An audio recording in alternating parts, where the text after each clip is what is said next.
you know, you're not going to need those 100 pairs of Nikes anymore because you're going to become a chrysalis. And right after that, you're going to have these things. And you're going to be able to do this.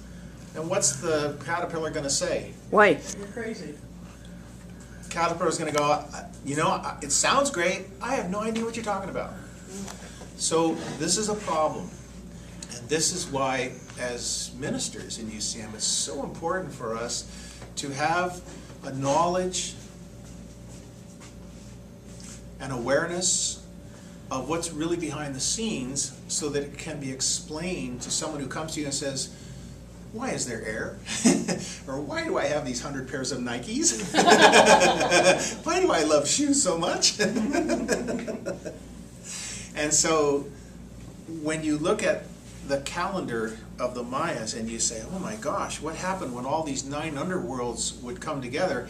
Each calendar represented a 20 times faster energy than the calendar before it. So the longest calendar, 16.4 billion years. Next calendar, 400 million. Next calendar, 20 million. So each calendar was a factor of 20 less, but 20 faster. And the last calendar was only 1 year long. And guess what? All 9 Mayan underworld calendars ended on December 21st, 2012. Boom. Bam. Bam. And now we look and say, why are things happening so quickly?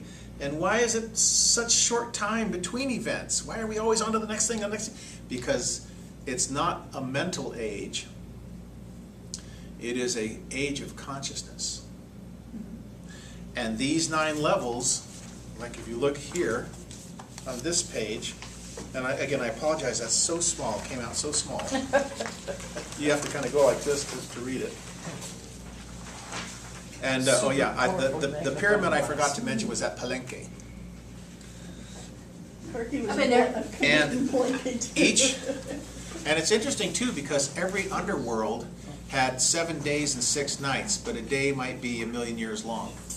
So if you had the 16.4 billion year calendar, it would have that divided by 13 into days and nights, which would be upper and lower aspects of that calendar. It was just a way to say that every consciousness influence has its particular flavor. Like one might be formation of the earth, that's all that's necessary. Another one might be formation of amoebas, formation of reptiles. All of a sudden, when the human being is ready to incarnate on this planet, we show up. Boom, we incarnate onto this planet. And my teacher said that this planet is a preferred destination for souls. That we're very fortunate to be on such a beautiful planet because there's many planets on which one may incarnate, but this one is particularly paradisical. So these 2 pictures here were only meant to show you this ball court at Chichen Itza, and typically the ball court had 2 opposing flat walls with a great big stone ring way up high on the wall, and you played with a solid rubber ball, and you could only use your hips, knees, and elbows. And the idea was 7 people would play against 7 trying to get that ball through the hole high up on the wall. Now, this one at Chichen Itza is the largest ball court we know of, but there are many. I've been to many Mayan sites, and some ball courts are very small, but it wasn't a physical game. It was the sun going through the galactic center. Now, if you look on the side of the ball court, there's inscriptions in the stone of the winners. And all 7 players are on their knees and they're all decapitated. So the winners had their heads decapitated and 7 serpents would be shown coming out of the heads. So it was all symbolic. Good. In other words, the 7 serpents were the 7 awakened chakras from losing your head, your ego, because you won the game. So it was putting the head through the center of the galaxy in order to arise in consciousness. So when you look at this, this is a very big court here. But the way that it's aligned is that on December 21st, 2012, when the sun came up in the east, this ball court was aligned exactly with the galactic center. Now, how would you know that 1,000 years ago? Put all these stones here and put those there and point them this way. How would you know that? But one more time, because when we had a guide explaining that the winner lost his head, Yeah, why did they play? You know, because it's a symbolic game, it's not an actual game. so there weren't anybody It was involved? probably never played.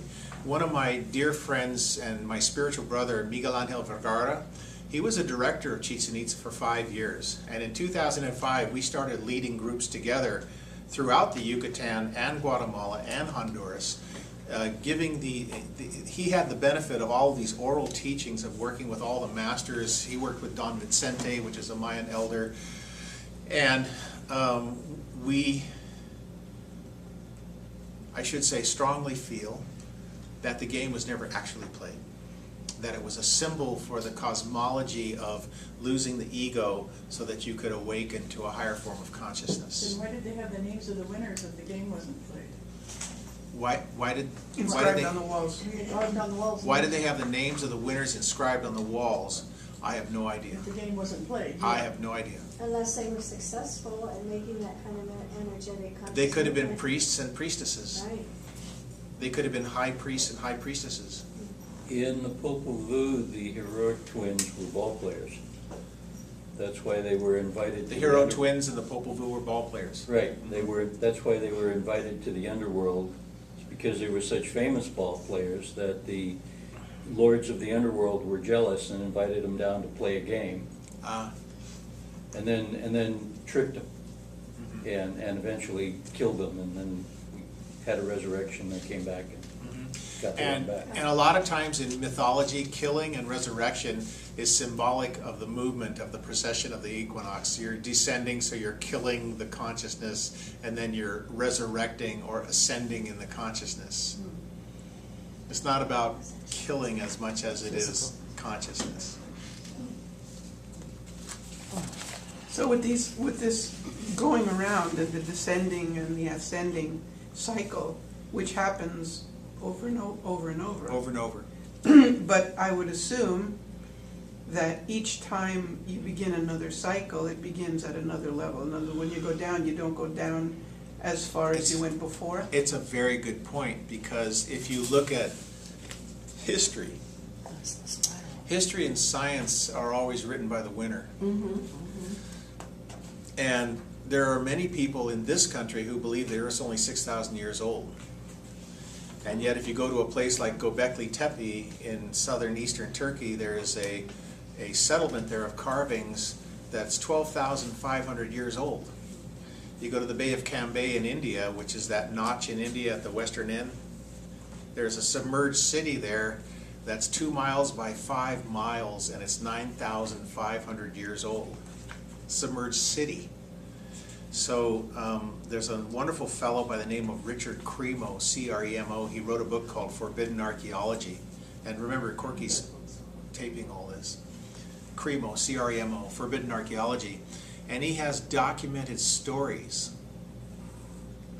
of metal tubes that were found, machined metal tubes that were found embedded in marble that are millions of years old. Where did that come Some from? of the goddess images are way older than that. Many, many, many examples I could tell you about the existence of human beings on this planet that go back millions of years, not hairy little beings that just walked around and could barely fathom reality. But it's pertinent to realize that you were part of these civilizations. You look at this page, and there's a place in Campeche called Villa Hermosa. It means beautiful village, Villa Hermosa. And this is in the Ventana Outdoor Museum in Campeche. And it shows what looks like a priest to me, a male type image, who is emerging from a cave. And you see he has some kind of headdress on, which is symbolic of his third eye. It's not a headdress, it's about his Ajna chakra. And he's coming out of the cave, and over him, or that big slab, is a jaguar. And the jaguar, among other things, represents esoteric teachings. What you don't see is that, or you might not see well, is that he's grasping the ends of two serpents that are going around the bottom of this carving. And on the sides are priestesses, on either side holding the other end of the serpent. And it means for him to emerge into consciousness at this time is to embrace the power of the feminine principle. If he represents a masculine energy to awaken his sixth chakra by holding the serpent, which means wisdom, connected to the feminine principle, which means allowing rather than pushing, then he's holding the duality in unity and he can emerge in consciousness. This is one of the reasons why you see the divine feminine so powerful. Even you look at a movie like Moana, Disney's movie, the first time not only is a feminine hero, but she solves the movie without violence. She listens to Spirit's guidance. She listens to the Spirit's guiding her. No violence to end the movie, but kindness. So again, I want to go over this one more time. On the sides of this carving are priestesses, and they're holding the other end of the serpent, which means they're holding the balance of the masculine energy and the feminine energy in order to emerge from the cave of ignorance and separation, overshadowed by the esoteric teachings represented by the jaguar, or the Mayans call the jaguar Balaam, B-A-L-A-M, the Balaam. The image on the right is one of the sons of Pakao Botan, and his name I think is Shivam Balum. Balum is another version of jaguar, and here he is with his partner, and they're both holding the serpent. And in the Mayan, serpent is Kan. Ever been to Cancun? Mm-hmm. That means nesting place of the serpents, or the gathering place of the wise ones. You ever heard of hurricane? Hurricane is a Mayan word, hurrikan, the twisting serpent. Hurrikan. So in this way, with the masculine and the feminine both holding the serpent as the balance of the wisdom from both the masculine, assertive, progressive qualities and the feminine, nurturing, allowing qualities, we can emerge from the cave as awakened beings, as the Mayab, the chosen ones, as I said in the sermon, right? The Mayab, or chosen ones, means you chose yourself. You chose your path as a consciousness statement. And so in this way, that's why I said, you're all Mayans, you're all Christians, you're all Buddhists, or Buddhas, because you've made a consciousness statement to awaken yourself. Here, in 2012, I had gone with Miguel Angel, just he and I only, to Chichen Itza, and because he was a director there, we could go anywhere. So we went to a place in Chichen Itza not allowed for the public. And it was a section that was very much connected to Atlantean energy. There were huge images of turtles there. This dwelling here has a lentil. Do you know what a lentil is? A lentil is that part that goes over the door. And as you can see, this lentil is very wide, but the door is only this tall. So unless you're a very short person, you have to duck to get in. Well, it turns out that the lentil has a carving on it, and it has this carving here on the lentil. So the only way you can see this carving, if you want to go into this room, is you have to get down on your back like this to look up on it. Which is very symbolic of, if you want to go through the door, you have to get out of your head and get out of your ego. Otherwise, it's almost impossible to go into the next level or to the next doorway. So that's why this priest here has the finger pointing up, is the same thing as the tongue sticking out like this. That means listen up. And you'll see Mayan teachers sometimes have a piece of jade, like when Pakao Botan was mummified at Palenque, He had 400 pieces of jade with him, and one of them looked like the letter T out of jade on his tongue, like this. Well, it's not a T, it stands for Ik, I-K, which is the sacred breath, or the sacred wind. And the fact that it was on his tongue meant, listen up, this is really important. So when you see a teacher like this, going like this, is, you know, if you really want to awaken, then you have to go down with the ego in order to do that. It's not about thinking, and it's not about intellect, it's about surrender to the divine within you. So when we go back to, I'm being led back to this page, this very difficult pink thing here. It means that there's an endless cycle of these cycles. I mean, if you really get into it, in yugas, I told you it's a 26,000 year cycle, but if you start studying the yugas, there's the day of the Brahman, which is like 430 million years long for one single age. The day of the Brahman. It's like, you start reading that and you go, okay, I have some time to figure this out.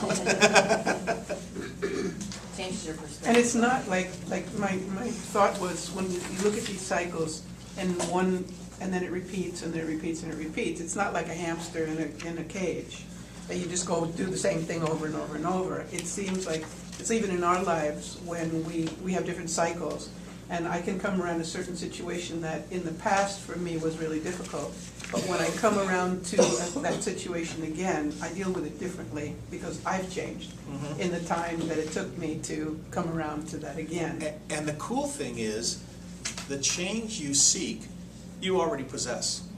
So when Pekao Votan was buried,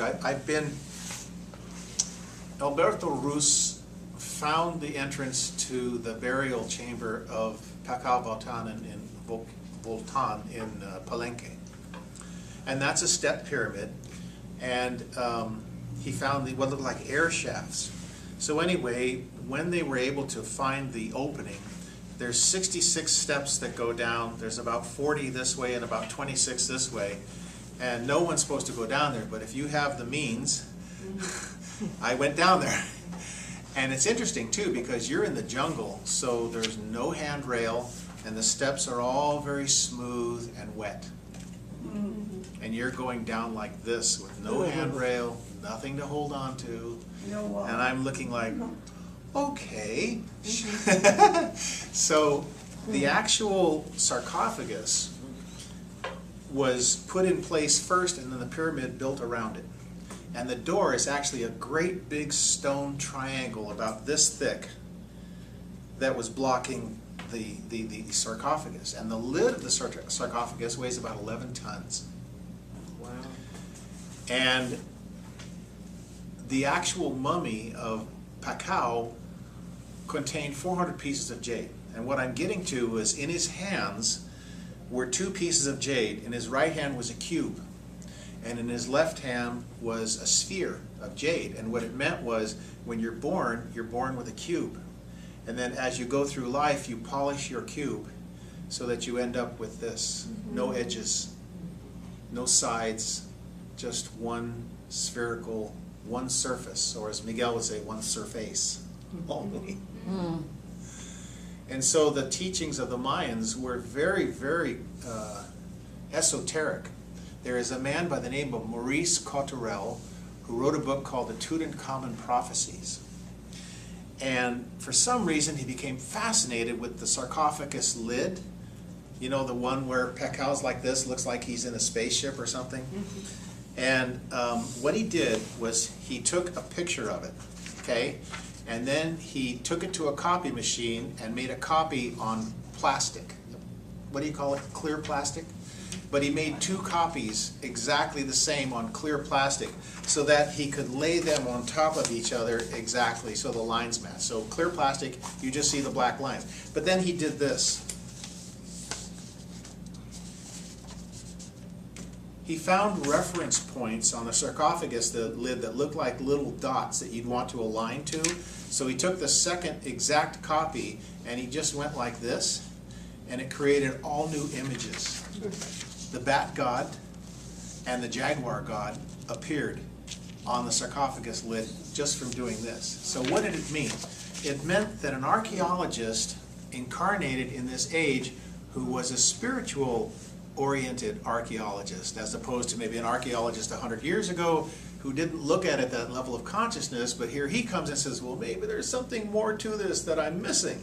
And so he takes these acetate copies and he does this, and all of a sudden here comes the bat god, here comes the jaguar god. Now, you're a Mayan, and you're building this sarcophagus lid over 1,000 years ago, and you say, think I'll put some hidden codes in this 11-ton stone lid.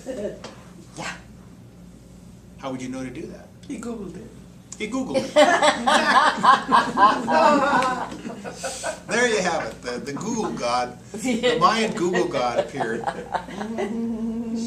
So if you look at satellite imagery of Guatemala today, only 2% has been uncovered Mayan architecture. So can you imagine what we're going to find that we're supposed to find? Because there's many families in the Yucatan now that have codexes passed on to generation 400 years, but they don't share it to public until they know it's time to externalize those teachings. In 1991, I was part of the Lakota Sioux and what they call the Star Nations people, and they only then started externalizing the Star Nations teachings, which was the extraterrestrial contact with the indigenous peoples, but only when they felt it was time to do so. So now you are ready to understand this, and this goes back to the co-creation of spirit. So please understand that you're always going to be able to create a day like today where you bring this knowledge to you. So who created these copies? Well, I did, but now who has them? You do, right? Because you are incarnated in an age where you're capable, you have the capacity, and you're meant to know this. And then someone comes to you and says, well, what do you know about the yugas? Or have you heard of Pekal Votan? Or what do you think about the cycles and the rhythms of time? And then you have some greater insights into this era of why did you incarnate at this point in space-time? Why are we here? What do we represent? What are we doing on this planet? And what are we supposed to do with this accumulated knowledge? How do you feel about this workshop? Do you feel like you learned something? Oh, yes. And got a lot more curious. You got more curious? Yeah. So Want to learn more. I get what you're trying to say, but I think back about, you know, the beginning of UCM, and they didn't have a lot of data to validate what they were bringing forward.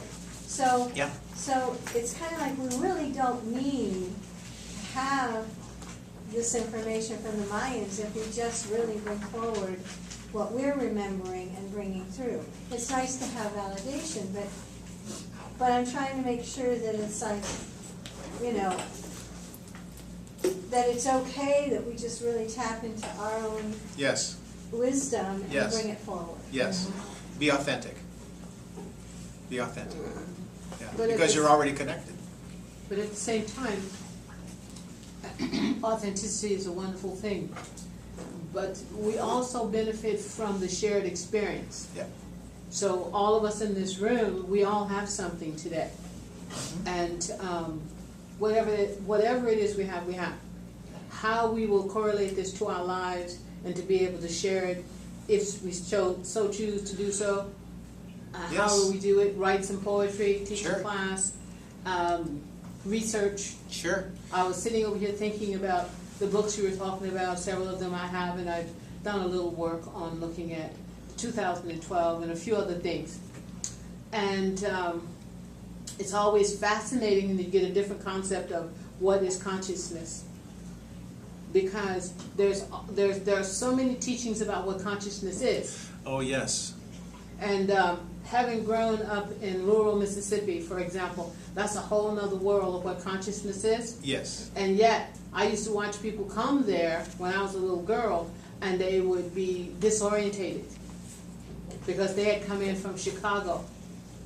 And you wouldn't think there'd be a big difference, but there really is. and they would come into Mississippi, out in the rural, none of their landmarks, nothing, and they couldn't function. And it really left them feeling not connected. Their consciousness and their awareness had been literally skewed. And so we get that all the time with certain things from media and bad reporting. We get a lot of information that will do that and cause you to lose your way. So we really have to stay true to what we feel and pursue it. Yeah. And when we do that, like you were saying, we come into something that is really, we come back to the authentic, the authentic part, Authentic that self. word, that Yeah. A word. Yeah. We come back to that, and once we come back to that, we then have to have the courage to say it's okay Yeah. for me to be here as opposed to trying to get someplace else. That's right, because it's like, can you ever really know it all? And it's a conundrum. You live in a oneness, and yet you're unique. That's impossible, and yet here we are. And maybe 100 years before UCM, there was another way of looking at consciousness. 100 years, so the things that I've studied have talked about no one can really explain what consciousness is, except we are. And yet, what would this discussion be like 100 years from now when we reincarnate, and what will we be talking about? And so I feel that the inner guidance that we have is flawlessly leading us to, much like a flower, we don't tell each petal what to do, but the petals know what to do. Like if I say, open your hand, you don't go, okay, you muscle, you just do, right? Alan Watts talks about that, and he says, well, you know, your foot is as much a part of you as your hand, so if your foot is a part of you, then you're a part of the sun, and you're a part of the universe, and you're a part of all things. Very eloquently stated that we are here to have a unique experience of our own embodiment. And will we mentally know it all? No. But do we need to? Maybe not. What led you to this room today? And what are you going to go away with today that you feel is of benefit to you? That's up to you. Well, you breathe it in, it becomes a part of you somehow. Yeah.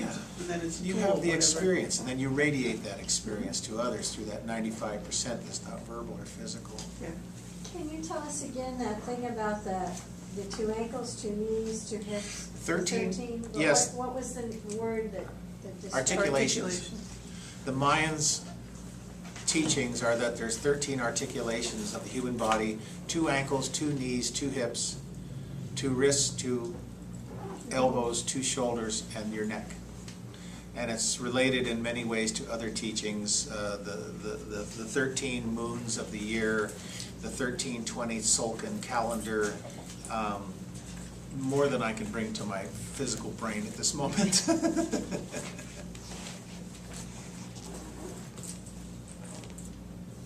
Yes. On page 7, the tool for the pituitary gland. Above the tool that he's holding in his hand Yeah. is a number. Is that 13? Yes, that, if you look on page 7, I wanted you to see an image of a Mayan astronomer. This is taken directly off of one of the codexes. It looks like a little mind's being blown. Okay, he is using a type of a tool that's not unlike a Vajra or a Dorje. And in Mayan counting, Mayans use a base 20 counting system.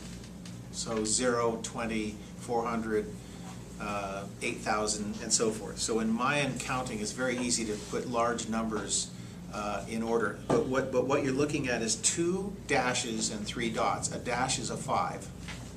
So you're looking at 5 plus 5 plus 3 is 13. What's really interesting is look at the top of his head. Yes. It isn't there, Oh.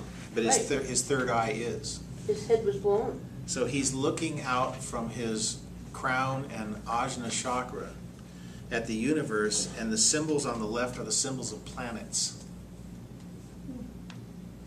See, the Mayans calculated the orbit of Venus at 584 days.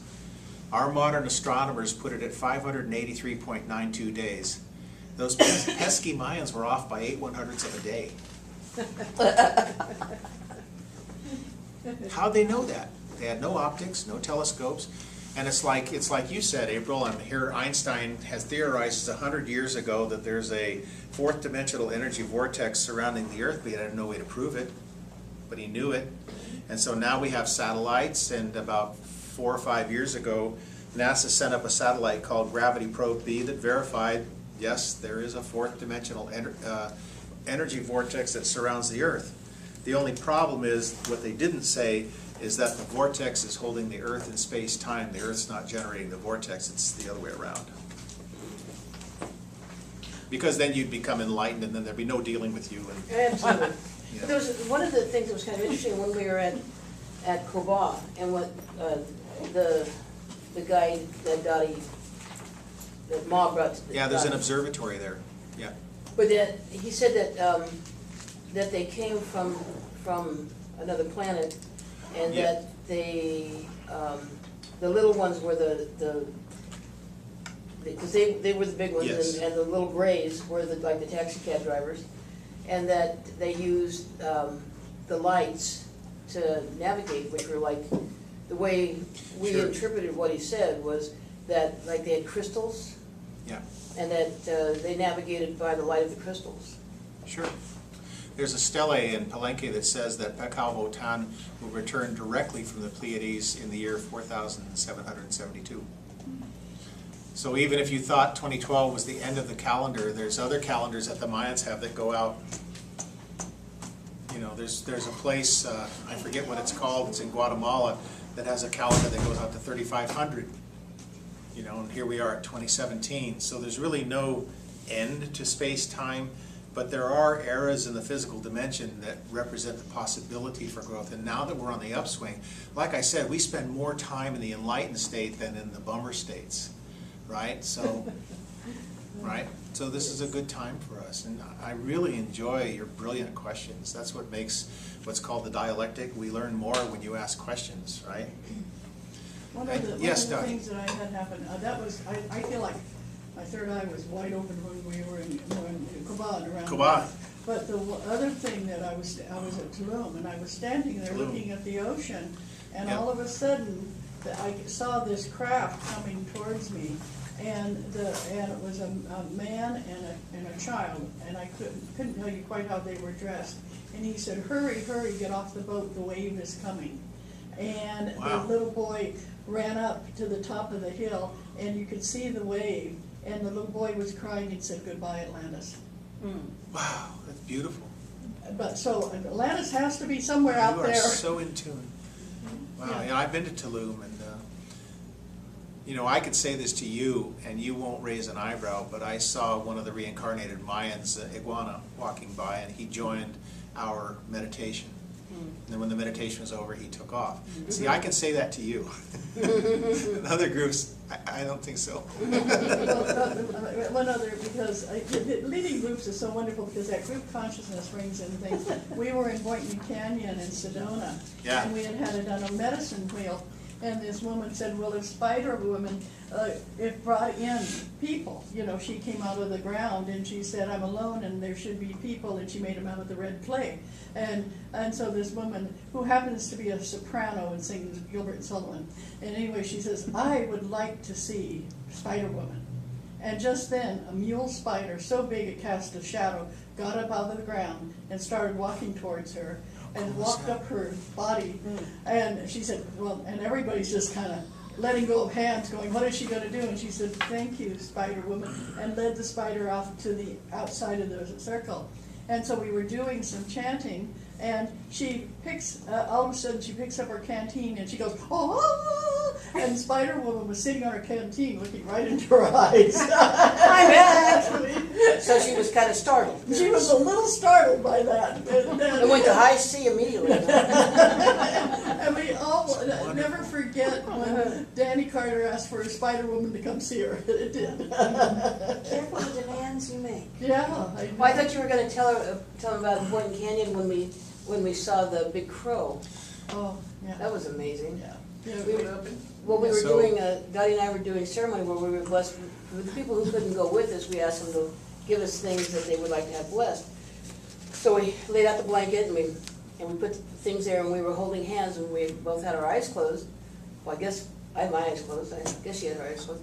Anyway, and all of a sudden you could hear this crow and then this huge crow, in my mind's eye, came around and then it landed and a man came up. So it was like, you know, the crow became a man. And he danced around us a couple of times and then he took off as a crow again. And then you could hear the caw, caw, you know. And I opened my eyes and said, did you see that? She goes, yep. And I said, yeah, I saw this bird that became a man, and Yep. We both saw it. So, any other questions? These are yours to keep, and I have mine here. You can take mine if you don't have one. Thank you. Yes. I'm curious, are you planning in the near future? I'm sorry, what's that? Are you planning in the near future to take groups to these areas? Yes, I've been talking to Miguel Angel, and we're going to create another journey next year. I haven't decided what, but we are going to go to a place called Yaxchilan, which is the birthplace of the Mayan prophecies and the divine serpent. It's the one where there's the serpent and the head of the Mayan is coming out of the serpent, meaning the awakening of the Kundalini energy. It's a 45-minute boat ride down the Usumacinta River between Guatemala and Mexico. And we'll probably also go to Bonampak, where there's a wonderful sound chambers that you can use to tone and beautiful murals. So yes, I have my copy here. So if you didn't get one, you're welcome to take mine. And the Mayans have a way of greeting each other and saying goodbye. They say "In la ketch, In Lakin? Alakin." Alakin? In la ketch, Alakin. It means I am you, you are me. Thank you, everybody. Thank you.